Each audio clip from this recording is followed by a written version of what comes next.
한국이 낳은 자랑스러운 우리 선수 손흥민이 주장 완장을 차고 친정팀인 잉글랜드 프리미어리그 토트넘 선수를 모조리 이끌어 고향을 찾을 예정입니다. 한국인들에게는 흥민이 친구들이니 뭐 먹고 싶어 말만 해 다 사줄게 하는 느낌의 마음으로 선수들을 맞이할 기회이기도 하고요. 그런데 수년 전부터 한국을 찾은 명문 축구클럽과 국가대표들이 앞다퉈 경쟁하듯 짱짱한 코스를 짜서 소환 이후 이번 토트넘도 이른바 브라질 네이마르 코스에 버금가는 수준의 한국 여행 코스를 준비했다는 소식이 전해져 화제가 되고 있습니다. 심지어는 이번에 K리그에서 활약하는 선수 하나를 영입하기 위한 관찰 목적으로 스카우터까지 직접 한국으로 날아올 것이라는 소식도 들려오고 있는데요. 오늘은 토트넘의 두 번째 한국 투어가 갖는 의미, 와서 소화하려고 하는 이른바 토트넘 코스에는 어떤 것들이 있는지 이야기 이모저모를 전해드리려고 합니다. 번거로우시겠지만 먼저 잠시 저희 광화문 브리핑 채널 구독도 부탁드립니다. 이번 토트넘 방안은 두 번의 친선전을 위해 성사됐는데요. 일찍이 작년부터 준비된 만큼 팀 동료들도 에이스이자 주장인 손흥민의 나라에 간다는 것 그 자체로 기대가 가득하다고 합니다. 틈만 나면 손흥민이 마음에 들거나 아니면 또 정신교육이 필요한 팀 동료들을 데리고 런던의 한식당에 데려가기도 하고 아예 한식 셰프를 초청해 구단 전 직원, 스태프와 선수들에게 한국 음식을 대접하기도 했기 때문에 기대가 더 커진 것도 사실이고요. 뿐만 아닙니다. 작년에는 장충동에서 한우고기까지 샀기 때문에 그 맛을 잊지 못한 선수들의 입소문으로 선수단 내에는 기대감이 가득하다고 하는데요. 심지어는 이 두 경기 티켓 예매에 실패한 팬들을 대상으로 하는 안표가 무려 400만 원이 넘는 가격으로까지 나왔다고 하죠. 이런 일련의 사건들만 봐도 축구팬들의 이번 토트넘 방안에 대한 기대심과 인기가 정말 어마어마하다는 걸 실감할 수 있죠. 그런데 이번 토트넘의 한국 방문이 더욱 특별한 것은 이들이 2년 전 브라질 대표팀 못지않게 한국에서 경험할 엄청난 계획을 촘촘히 짰기 때문입니다. 경기가 두 차례 있는 걸 감안하더라도 긴 시간인 최소 일주일가량을 한국에서 보낼 것으로 보고 있기 때문인데요. 특히 프리시즌간 친선 경기 외에 별다른 계획 없이 손흥민의 계약 1년 연장도 무리 없이 진행될 것으로 보기 때문에 영국 현지 언론에서는 이번 방안에 대해 토트넘이 올해의 구단 휴가지를 아예 한국으로 정한 것 같다고 말할 정도였죠. 실제로 이번 토트넘 방안 관광 코스에는 당시 콘테 감독이 이른바 죽음의 혹한기 훈련을 시킨 것과는 또 다르게 용인 자연농원 같은 놀이공원, 한옥, 그리고 남산타워가 포함되어 있다는 관계자의 이야기까지 들려오고 있기도 한데요.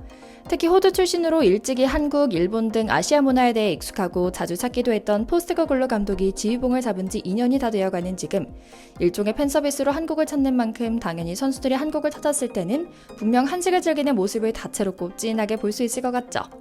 그런데 이렇게까지 확신할 수 있는 것은 토트넘 선수들의 한식 이해도와 선호도가 굉장히 높기 때문입니다. 손흥민을 비롯한 선수들은 그동안 다양한 매체를 통해 한식을 즐기는 모습을 드러내왔는데요. 토트넘 공식 채널, 유튜브 채널 등 다양한 방송에서 한우, 코리안 바비큐 먹방 등을 선보인 선수들도 많았고요. 믿기 힘드시겠지만 2017년에 한국을 찾았을 때는 김밥을 다 같이 직접 만들기도 했는데 손흥민 선수가 이미 한국 음식을 자주 소개했기 때문인지 다들 처음 만드는 솜씨가 아닌 것 같이 능숙했던 모습도 선보였죠. 뿐만 아니라 작년에 여의도 호텔에서 묵을 때 지하에 있는 한 식당은 거의 토트넘 선수들이 구내 식당처럼 드나들었다는 여의도 증권가 직장인들의 목격담도 파다했고요.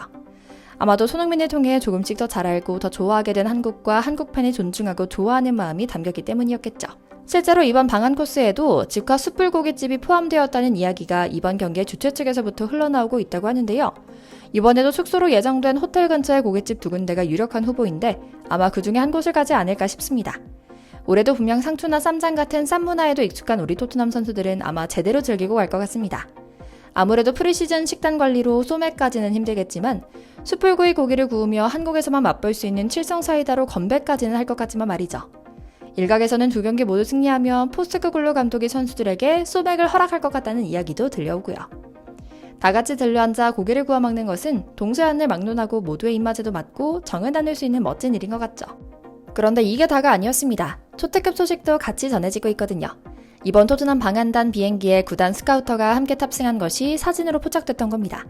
그리고 유럽의 네로라 하는 이적시장 전문가들은 앞다퉈 기사를 냈는데요. 가장 유력하게 확인되고 있는 것은 바로 K리그, 그 중에서도 강원FC의 18세 선수를 영입하기 위해 현장 점검을 나왔다는 것입니다. 빠르면 올가을부터 손흥민과 함께 뛰는 어린 한국인 선수를 볼 수도 있을 것 같은데요. 주인공은 바로 윙어로 뛰는 양민혁 선수였습니다. 영국 현지 언론 미러지는 프리미어리그 구단이 강원FC 윙어 양민혁을 영입하기 위해 협상 중이다. 곧 현지에서 미팅이 있을 예정인데 이번 토트넘 방한 비행기 사진에 스카우터가 포착되며 퍼즐이 딱 맞았다라는 특종을 냅니다. 그런데 이게 그냥 소위 찌라시 기사는 아닌 모양입니다. 김병지 강원 대표가 지난달 프리미어리그 B클럽이 양민혁을 원한다고 밝혔던 것과 일치하는 부분이기 때문입니다. 토트넘은 손흥민의 후계자를 찾고 있는데 마침 양민혁은 손흥민과 같은 측면 공격수로 뛰고 있기도 한데요. 영국 미러즈도 확인하는 내용은 김병지 대표가 토트넘에 방한 시기에 양민혁 이적 세부 사항에 대해 라이브 방송을 하겠다는 부분이죠. 정말 소위 아다리가 딱딱 맞는 일정이죠. 그래서 양민혁 선수를 좀 살펴보니 정말 가능성이 많은 젊은 선수인 것 같습니다. 올 시즌 24경기에 뛰면서 7골 3도움을 기록 중인데요. 지난달 처음 프로계약을 맺었고 실제로 30일 토트넘과 맞붙는 K리그 올스타 팀에 발탁됐다는 소식도 들려오죠.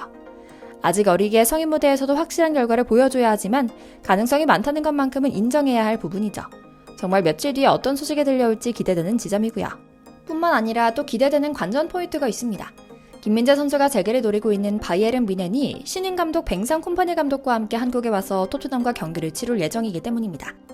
예정됐던 대로 손흥민의 단짝이기도 했던 해리 케인은 한국 투어에서 자진해 빠졌다는 속을 알 수 없는 소식이 있긴 했지만 그토록 손흥민을 무시하고 낮잡아봤던 다이어가 뮌헨 유니폼을 입고 토트넘과 맞붙는다는 점, 또 우리 김민재 선수가 한국에서 우리 팬들의 응원을 가득 받고 돌아갈 수 있는 변곡점이 될 것이라는 점 등이 큰 기대를 모으고 있는 건데요.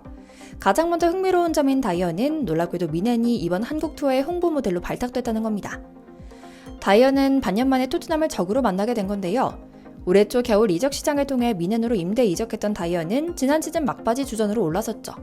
우리 김민재 선수를 벤치로 밀어낼 만큼 기량을 회복한 다이어기에 토트넘 옛 동료들을 상대로 달라진 모습을 보여줄지 관심거리가 될 것이기도 하고요.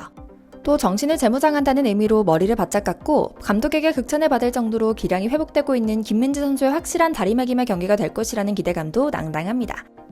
실제로 구단에서 SNS에 올린 영상에는 콤파니 감독이 예스! 민재 예스! 라고 소리치며 칭찬하는 모습이 담겨있기도 하고 독일 아벤트 차이퉁지와의 인터뷰에서 초급 수비수들과 함께 뛸 수 있어서 행운이다 라는 말을 남기며 김민재를 콕 집기도 할 정도로 최근 기량이 많이 올라왔는데요. 이렇게 프리시즌을 앞두고 김민재 선수에 대한 긍정적인 평가가 이어지고 있는 가운데 지난 시즌 내내 김민재에 대한 악의적인 평가를 늘어놓던 독일 현지 언론들까지 앞다퉈 김민재의 붙박이 주장과 성공을 점치기 시작했죠. 독일 매체 TZ는 김민재가 완전히 달라 보인다. 바이에른 뮌헨의 센터백은 다시 한번 괴물을 연상시킨다. 훈련에서 강한 인상을 남겼으며 콤파니 감독으로부터 호평받았다. 뮌헨 경영진 역시 김민재에 대해 매우 긍정적인 인식을 갖고 있으며 새로 합류한 일본인 이토와 함께 도심에서 함께 목격될 정도로 팀의 선배 역할까지 톡톡히 하고 있다. 이번 서울 투어를 발판으로 확실한 주전으로 복귀할 수 있을 것이라 기대한다 라고 말하기도 했죠. 신기한 점은 이번 토트넘과 뮌헨의 방안은 해외에서도 많은 반응을 불러일으키고 있다는 점입니다. 특히 한국 일이라면 눈에 불을 켜고 찾아 질투하는 중국 신화통신에서는 왜 토트넘과 뮌헨은 프리시즌의 절반을 한국에서 보내는가 라는 기사를 내보냈는데요. 토트넘이 중국이 아닌 한국과 일본에서만 일정을 갖는 것에 불만을 노골적으로 드러낸 것이죠. 중국 네티즌들은 우리는 또 다시 토트넘 경기를 불법 스트리밍으로만 봐야겠군. 토트넘 경기를 직관할 수 있는 한국이 부럽다는 등의 반응을 보이고 있는데요. 이제는 한국의 스포츠 수준도 세계에서 주목할 만큼 그 성장세가 보이고 있는 것 같습니다. 다들 손흥민과 김민재라는 세계적인 판타지 스타를 배출한 나라는 그럴 만한 이유가 있다고 보고 있는 것이겠죠? 토트넘의 방안과 또 뮌헨과 한국의 좋은 인연을 곧 한국에서 만들어가길 기대하면서 오늘 영상 마치겠습니다. 저희 광화문 브리핑 구독 설정도 부탁드리고요. 오늘도 시청해주셔서 감사합니다.